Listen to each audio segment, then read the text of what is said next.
I welcome this opportunity to talk to you about homelessness and dementia, and to raise awareness of the challenge many people face when living with dementia or cognitive impairment. People usually think of dementia as an ageing issue, but dementia can affect people from all walks of life at different stages of their life.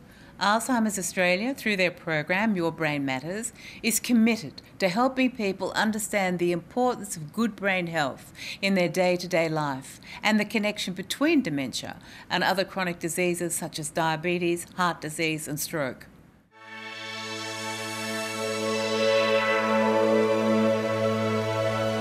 In 2015, Homelessness Australia stated that on any given night, 1 in every 200 people are homeless. And many people who are homeless or at risk of homelessness can develop a cognitive challenge of some kind. This can range from having a mild cognitive impairment to what may be a dementia. Dr. Faisal Ibrahim, who champions for dignity in care, talks about dementia. Dementia is not just one specific disease, it's actually described as a syndrome. So it's a disease of the brain that affects one's thinking skill or cognitive function. It affects one's memory and also one's ability to function and live in their own environment. There are many more symptoms that we can describe as dementia. And there are more than 120 types known to date. The most classic or well-known example is what we call Alzheimer's disease. And the one that probably is well known as well is what we call the stroke or vascular related dementia. And there are other rarer type and also the one that we mustn't forget, that dementia can affect all age group, though it's more commoner in the older persons, but we see the increasing numbers of young onset dementia. Other causes that perhaps are not well known are Parkinson's related dementia, or conditions or diseases that could be inherited, for instance the familial type Alzheimer's disease, Huntington's disease, but also those due to lifestyle, perhaps too much alcohol or alcohol related brain injury. There are also types of dementia are due to traumatic brain, for instance those who are involved perhaps in their work or perhaps in being unfortunate to actually sustain brain injury. And what is important too is once the person have got the signs of dementia, then we have to talk about timely diagnosis. There are many types of dementia. Dementia is not a normal part of ageing. Younger people in their 30s, 40s and 50s can have dementia. The early signs of dementia can be very subtle and vague and may not be immediately obvious, and especially so in people who are experiencing homelessness. Dr. Chris Bollen explains some of these signs and how dementia affects the brain. Different parts of the brain have different functions. The way that the brain functions and then is actually slowly destroyed by dementia is actually then going to have an impact upon how the person has symptoms, whether it's their emotions, their behaviour or their memory. People can also find that tasks which they're usually very good at doing become more difficult and they become more slow. They may lose the ability to recognise well-known people in their lives or places that they know well. Another area they may lose or have noticed changes in is the ability to actually interpret information and questions and follow instructions. These might be written instructions or verbal instructions. Other areas that also are impacted are their behaviour, which may actually become socially inappropriate, and their emotions, which may be far more difficult to control than usual. I'm going to tell you a little story about the man that Alzheimer's disease is named after. So Dr. Aloysius Alzheimer was a physician in Germany in the early 1900s, and one of his patients' names was Augusta de Ter. And her husband brought her along to the hospital because she was having problems with memory, she was having some problems with reading and writing, and her usual activities of what the family thought she should be able to do, she wasn't coping with. So Dr. Alzheimer met Mrs. de Ter and undertook quite a few tests and wrote copious notes about what was going on. And then a number of years later, she died. She died early at the age of 55. And Dr. Alzheimer wanted to know a lot more about what was going on because no one had worked out what was happening to her. So he examined her brain after she died and found some really important issues had occurred. One of the first things he noticed was that the brain had shrunken. The outer layer was very thin. This outer layer is called the cortex. It's a very important part of the brain when it comes to memory, language, and judgment. The other part that he noticed about the cells in Mrs. Deter's brain were that there were two deposits in the brain cells which had caused the brain to change function. And the first one was that there were things called plaques. Now these plaques were things that sit between the cells, on the outside of the brain cells, stopping the important transmission of the brain chemicals. The other area that Dr. Alzheimer had noticed was that there was these deposits within the brain cells, and these are known as neurofibrillary tangles. And what these deposits do is that they slowly increase in size and kill the brain cells by stopping the transport of food and energy which the cell really needs. Over time, as dementia causes progression of the disease within the brain, the deeper parts of the brain are affected. And this has an impact on emotions, behaviour, other functions of the body, as well as long-term memory. However, there are other types of dementia which affect only certain parts of the brain. One type of dementia is very common, is called vascular dementia. Vascular dementia is caused by a change in the blood flow or a reduction in blood flow to certain parts of the brain. You might know this as a stroke. So you might have a big stroke which affects a large part of the brain, or you can have very small strokes which cause problems with the blood flow deep inside the brain. The parts of the brain that are affected will actually then cause the behaviour, the emotion, or the change in function for that person. Another common type of dementia is called frontotemporal lobe dementia. And this is because it affects the frontal part of the brain, which is this area here, and the temporal part of the brain around here and here. When we look at the frontal lobe looks after what we call executive functions. This is our top level way how our brain works. It's about our planning, it's about our attention, it's about how we control our emotions and our social interactions. So with changes in the frontal lobe from dementia, we then start getting changes in how people interact with other people. So they become emotionally more disabled, they become more withdrawn sometimes, their behaviour changes, and they have a lot of problems doing the things in life like organisation and planning, which we all take for granted.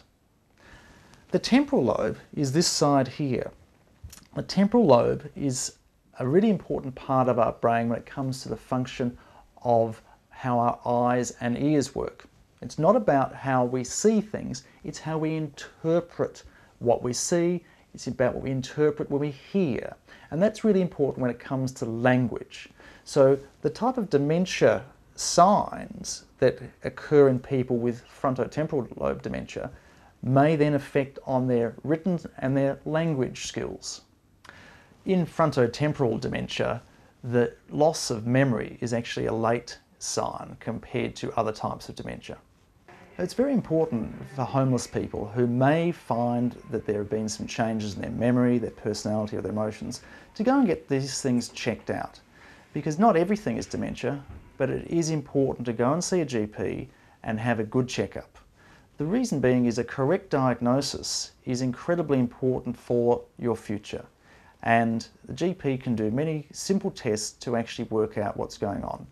Some dementia signs you may see include progressive and frequent memory loss, confusion, personality change, loss of ability to perform everyday tasks.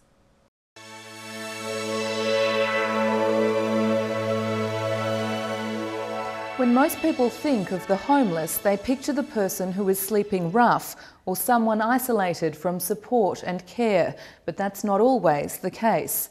Places such as Wintringham Specialist Aged Care in Victoria provide dignified services for people who are aged and homeless. Speaking at the Wintringham Gardens in Dandenong, Dr Alice Rota-Bartelink explains the diversity of challenges that can lead into homelessness. It can be particularly close for people that are living on a marginalised existence, particularly economically, where they're living on just scraping the breadline, and they're just managing to keep their head above water, and then a major life crisis happens. It can be around their health, it can be around their relationships, it can be around the death of someone, it can be around loss of job, it can be loss of finances. Suddenly there's that cusp that someone tips over, and that tends to put them in a position where they're not coping as well, they're not able to use the same survival strategies that they normally would use to keep their heads above water, and at that point they tend to tip over, and it tends to lead to a snowballing effect where they can come to rely on alcohol or drugs or negative strategies to cope with life as they try to struggle from day to day to get through.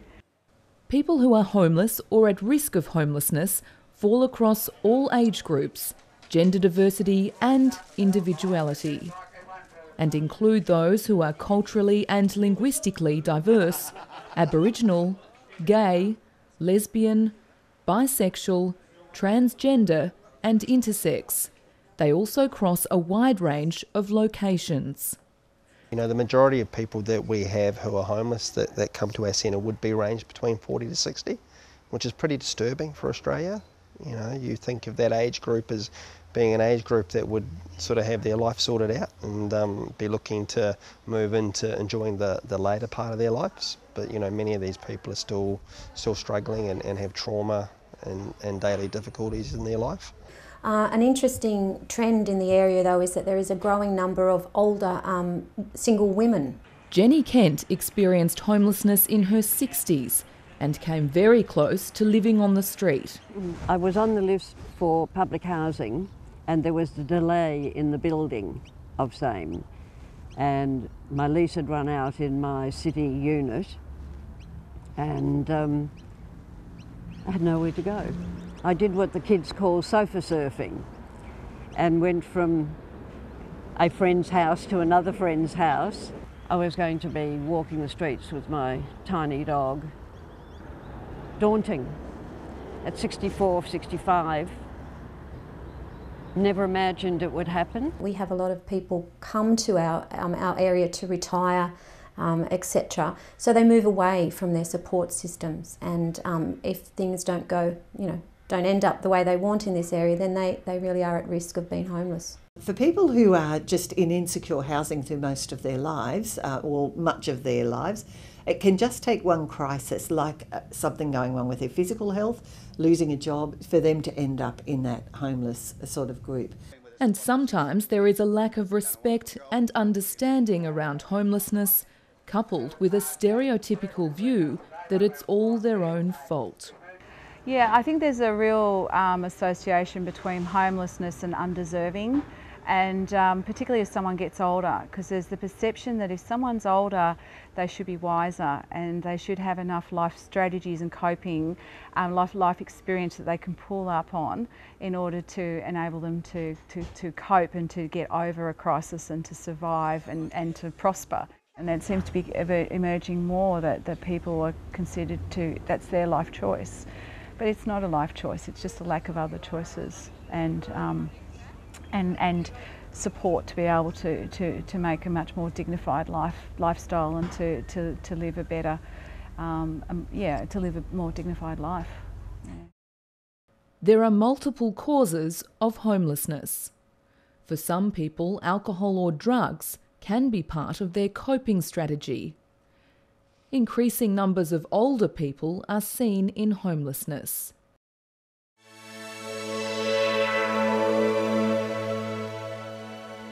There can be many complex and multi-layered health and social factors that challenges a person's cognition. The people that we see at Wintringham are referred to the service because they have a very much a person-centred care around individual needs and supports. So we get a very challenging, group of people with quite overt challenging behaviour, or people who are a long way down the track of addictions, or have had long-term homelessness, which all of those factors affect someone's cognition in some way. For example, a person who is a long-term drinker, most of the time they have coexisting brain injuries as well through being unconscious from fights, falls and accidents.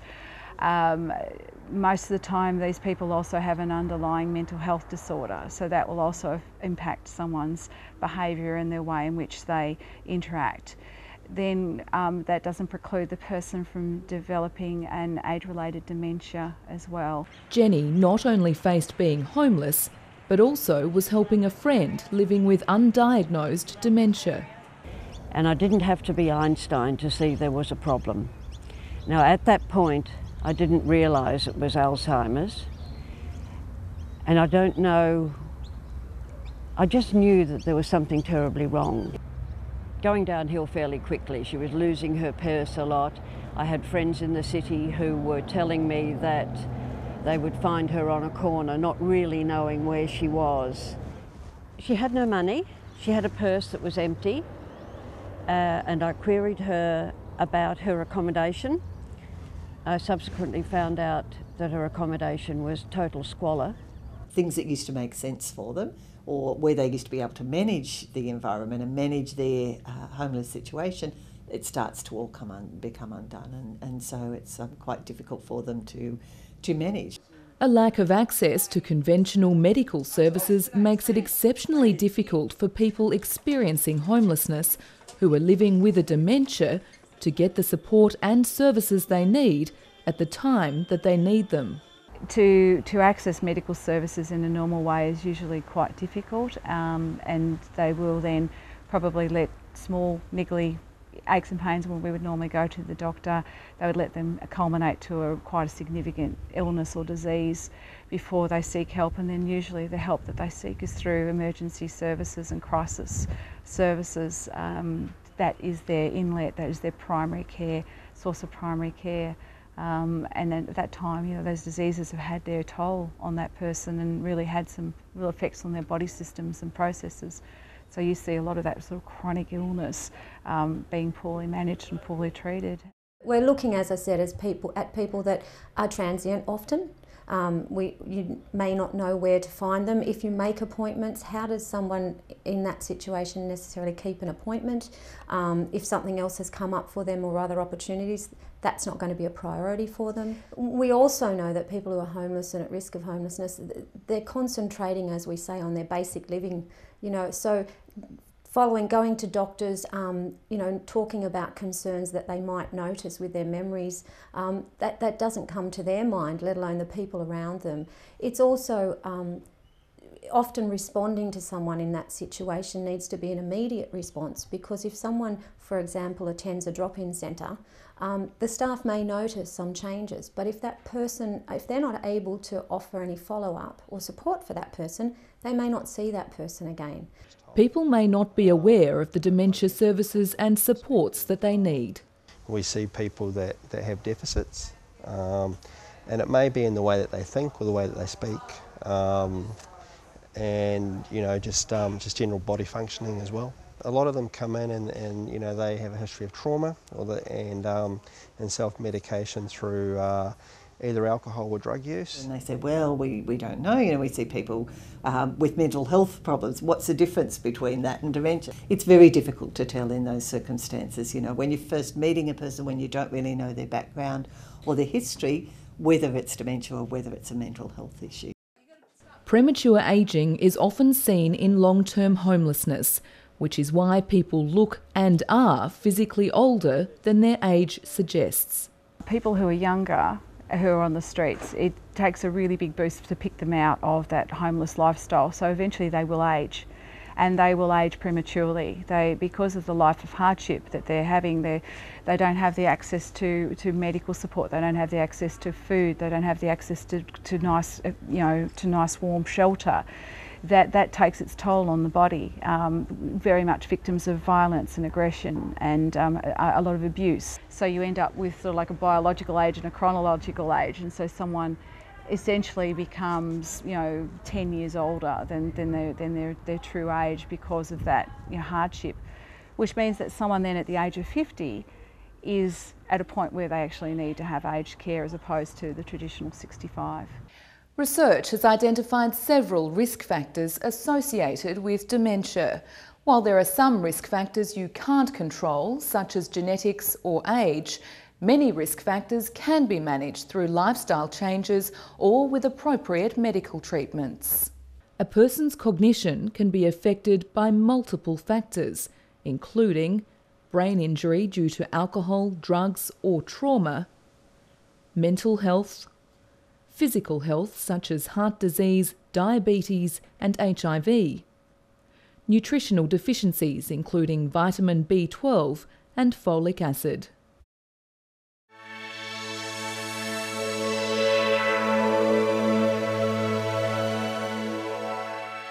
Things are changing. There are people with a vision to see improvements to good brain health and people's well-being, who care about understanding and meeting the needs of people who are living with homelessness and dementia. It's almost intangible for that person to visualise themselves in a positive environment with positive life activities. So, or they haven't even had the experience of it in their life. So you really need to work from the bottom up and just earn some trust and respect with that person and gradually pick away at some of the tapestry that makes that person who they are, and allow themselves to afford themselves some of the luxury or some of the positive things that most of us really enjoy, on a daily basis. Alzheimer's Australia understands the importance of engaging with homelessness agencies and in advocating for timely access to dementia services and support. Claire Beard from Alzheimer's Australia in South Australia explains how this engagement is making a difference. Hutt Street Centre is a frontline homeless service in Adelaide. It's a place of opportunity and choice, providing support to homeless men, women and families with care and without judgment. Each year, Hutt Street Centre serves around 50,000 meals and has more than 200 people visit the centre each day. Alzheimer's Australia in South Australia and Hutt Street Centre are working together to provide good outcomes in homelessness and dementia. What we do here is work to benefit people who may have dementia or who have a diagnosis and facilitate appropriate referrals for them, including those to our younger onset dementia key workers and other services they may need. By meeting people who visit the day centre, it is possible to have worthwhile conversations on being brain healthy and explain how someone can maximise their brain health through the 5 simple steps of the Your Brain Matters programme. The following section can be used as a short educational resource to assist homelessness workers in promoting the 5 simple steps of the Your Brain Matters programme.